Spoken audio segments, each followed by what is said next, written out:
ఓం శ్రీ దక్షిణామూర్తయే నమః.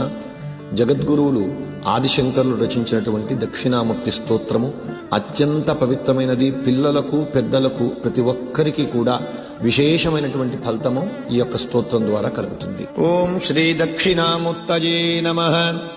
విశ్వం దర్పణ దుష్యమాన నగరీ తుల్యం నిజాంతర్గతం పశ్యన్నాత్మని మాయయా బహిరివోద్భూతం యథా నిద్రయా యస్సాక్షాత్ కురుతే ప్రబోధ సమజే స్వాత్మానమేవాద్వయం తస్మై శ్రీ గురుమూర్తయే నమః.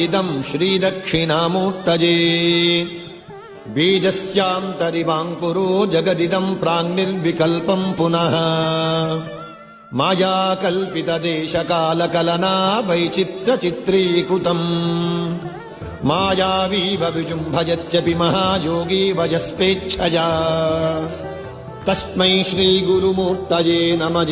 శ్రీ దక్షిణామూర్తయే యస్యైవ స్ఫురణం సదాత్మకమసత్కల్పార్థకం భాసతే సాక్షాత్ తత్వమసీతి వేదవచసా యో బోధయత్యాశ్రితాన్ యస్సాక్షాత్కరణాద్ భవేన్న పునరావృత్తిర్భవాంభో నిధౌ తస్మై శ్రీ గురుమూర్తయే నమః. శ్రీ దక్షిణామూర్తయే నానాఛిద్రకటోదరస్థితమహాదీప ప్రభాభాస్వరం జ్ఞానం యస్య తు చక్షురాదికరణద్వారా బహిస్పందతే జానామీతి తమేవ భాంతమనుభాత్యే తత్సమస్తం జగత్ తస్మై శ్రీ గురుమూర్తయే నమః.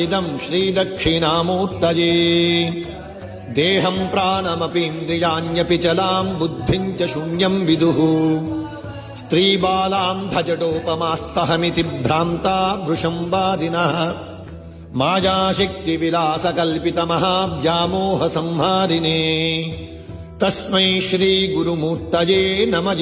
శ్రీ దక్షిణామూర్తయే